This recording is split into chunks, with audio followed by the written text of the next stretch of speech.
ওম নমো ভগবতে বাসুদেবায়। হরে কৃষ্ণ, রাধে রাধে।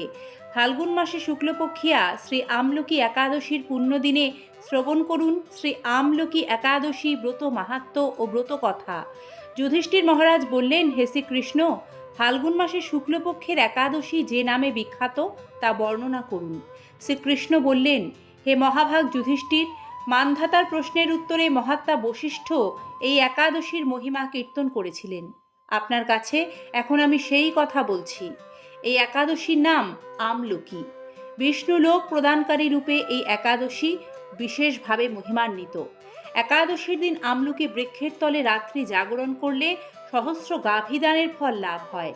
হে পাণ্ডুনন্দন, পূর্বে ব্রহ্মার রাত্রিতে দৈনন্দিন প্রলয় উপস্থিত হলে স্থাবর জঙ্গম সহ দেবতা, অসুর ও রাক্ষস সব কিছুর বিনাশ হয়। তখন ভগবান সেই কারণে সমুদ্রে অবস্থান করেন। তার মুখপদ্ম থেকে চন্দ্রবর্ণের এক বিন্দু জল ভূমিতে পড়ে। সেই জলবিন্দু থেকে একটি বিশাল আমলকি বৃক্ষ উৎপন্ন হয়। এই বৃক্ষের স্মরণ মাত্র প্রদানের ফল, দর্শনে তাহার দ্বিগুণ এবং এর ফল ভক্ষণে 3 গুণ ফল লাভ হয়। এ বৃক্ষে ব্রহ্মা, বিষ্ণু আর মহেশ্বর সর্বদা অবস্থান করেন।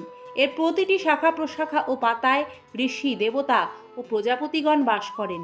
এ বৃক্ষকে সমস্ত বৃক্ষের আদি বলা হয় এবং তা পরম বৈষ্ণব রূপে বিখ্যাত। অতএব এই শ্রেষ্ঠ ব্রত সকলেরই পালনীয়। এখন এ ব্রতের একটি অদ্ভুত ইতিহাস আপনার কাছে বর্ণনা করছি। প্রাচীনকালে বৈদিশ নামে এক প্রসিদ্ধ নগর ছিল। এ নগরে চৈত্র রথ নামে এক রাজা রাজত্ব করতেন। চন্দ্রবংশীয় পাশবিন্দুক রাজার পুত্র রূপে তিনি জন্মগ্রহণ করেন। তিনি অত্যন্ত শক্তিমান, ঐশ্বর্যশালী ছিলেন। শাস্ত্র জ্ঞানেও তিনি ছিলেন সুনিপুণ। তার রাজ্যে সর্বত্রই মনোরম আনন্দপূর্ণ এক দিব্য পরিবেশ লক্ষ্য করা যেত। প্রজারা ছিলেন বিষ্ণুভক্তি পরায়ণ। সকলেই একাদশী ব্রত পালন করতেন। তার রাজ্যে কোনো অভাব অমঙ্গল ছিল না। এইভাবে প্রজাদের নিয়ে রাজা চৈত্ররথ সুখে দিন যাপন করতে থাকেন। এক সময় ফাল্গুনী শুক্লপক্ষের দ্বাদশী যুক্তা শ্রী আমলকি তিথি সমাগত হওয়ায় রাজ্যের সকলেই এ ব্রত পালনের সংকল্প করলেন। ওই দিন প্রাতঃ স্নানের পর প্রজাদের নিয়ে রাজা ভগবান শ্রী বিষ্ণুর মন্দিরে যান। সেখানে সুবাসিত জলপূর্ণ কলস, ছত্র, বস্ত্র, পাদুকা, পঞ্চরত্ন ইত্যাদি দিয়ে সাজিয়ে তিনি ঘট স্থাপন করেন। তারপর ধূপ দ্বীপ দিয়ে যত্ন সহকারে মুনি ঋষিদের দ্বারা শ্রী পরশুরাম মূর্তি সমন্বিত আমলকির পূজা করেন। হে পরশুরাম, হে রেণুকার সুখবর্ধক, হে ধাত্রী, হে পাপ বিনাশিনী আমলকি, তোমাকে প্রণাম। আমার অর্ঘ্যজল গ্রহণ করো। এইভাবে দিনে যথাবিধি পূজা, স্তব, স্তুতি, নৃত্য গীত করে রাজা ভক্তি ভরে সেই বিষ্ণু মন্দিরে রাত্রি জাগরণ করতে লাগলেন। এমন সময় দৈবযোগে একটি ব্যাধ সেখানে উপস্থিত হয়। পূজার সামগ্রী সহ বহু ব্যক্তিকে একত্রে রাত্রি জাগরণ করতে দেখে সে কৌতূহলাক্রান্ত হলো। সে ভাবল, এসব কি ব্যাপার? সে বিষ্ণু মন্দিরে প্রবেশ করে বসে পড়ল। কলসের উপর স্থাপিত বিষ্ণু মূর্তি দর্শন করল। ভগবান বিষ্ণু এবং একাদশীর মাহাত্ম্য সে মনোযোগ দিয়ে শুনল। সারাদিন ওই ব্যাধ কিছুই আহার করেনি। এইভাবে ক্ষুধায় কাতর হয়ে সেখানে সে রাত্রি জাগরণ করল। পরদিন প্রজাসহ রাজা নগরের দিকে যাত্রা করলেন। সেই ব্যাধও তার গৃহে ফিরে গেল। এরপর এক সময় ব্যাধের মৃত্যু হলো।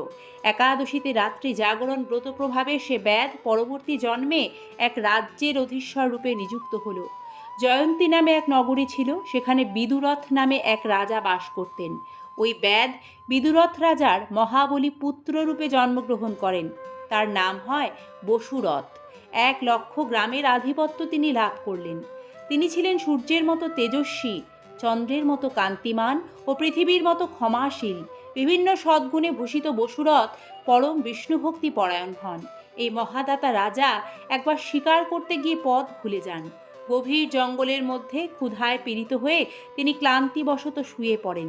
এমন সময় কতগুলি পর্বত নিবাসী ম্লেচ্ছ রাজার কাছে এসে নানাভাবে উৎপীড়ন করতে থাকে। রাজাকে তাদের শত্রু মনে করে তারা রাজাকে হত্যা করতে চেষ্টা করে। পূর্বে এই রাজা আমাদের পিতা, মাতা, পুত্র, পৌত্র সবাইকে মেরে ফেলেছে, আমাদের গৃহ ছাড়া করেছে। এরকম বলতে বলতে ম্লেচ্ছরা রাজাকে হত্যা করতে উদ্যত হয়।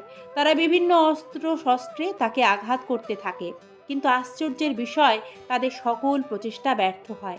রাজার কোনো ক্ষতি তারা সাধন করতে পারেনি।